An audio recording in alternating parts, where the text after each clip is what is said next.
ফ্রিজের কোণায় পড়ে থাকা মাছের মাথাগুলো কাজে লাগিয়ে কিভাবে এত মজার স্বাদের রান্না আমরা করতে পারি সেটাই আজকে আপনাদেরকে দেখাবো। মাসকলাইয়ের ডাল দিয়ে মাছের মাথা কষিয়ে আজকে আমরা ডাল রান্না করব। হলুদ মরিচ ধনিয়া জিরা আদা রসুন সব কিছু তেল পেঁয়াজের সাথে এখানে ভালো করে আমি কষিয়ে নিচ্ছি অল্প একটু পানি দিয়ে।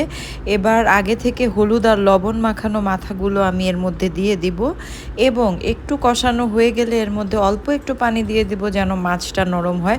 অন্যদিকে আমি এখানে 3 চামচ পাউডার নিয়ে নিচ্ছি ডালের এবং এর মধ্যে মগের পানি দিয়ে একটু গুলিয়ে নিতে হবে। ভালো করে গুলিয়ে নেবেন যেন কোনো লাম্পস না থাকে এবং মিশে যায়।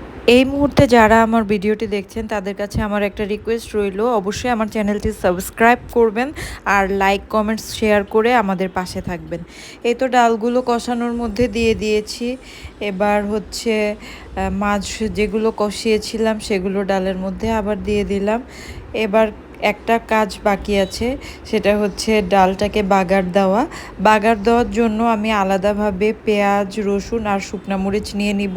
আর এই ডালটার মধ্যে আমি অল্প কিছু কাঁচামরিচ আর হচ্ছে ধনিয়া পাতা দিয়ে দিব। অন্যদিকে চুলায় আমি বাগারের জন্য সব কিছু দিয়ে ভাজা ভাজা করেছি এবং দিয়ে দিলাম। দেখুন দেখতে কত লোভনীয় লাগছে, খুব সুন্দর লাগছে। যারা আমার ভিডিওটি দেখছেন এই মুহূর্তে, যদি আপনাদের ভালো লাগে চ্যানেলটি সাবস্ক্রাইব করবেন, লাইক কমেন্ট শেয়ার করে আমাদের পাশে থাকবেন। আসসালামু আলাইকুম, ভালো থাকবেন সবাই, বাই, টাটা।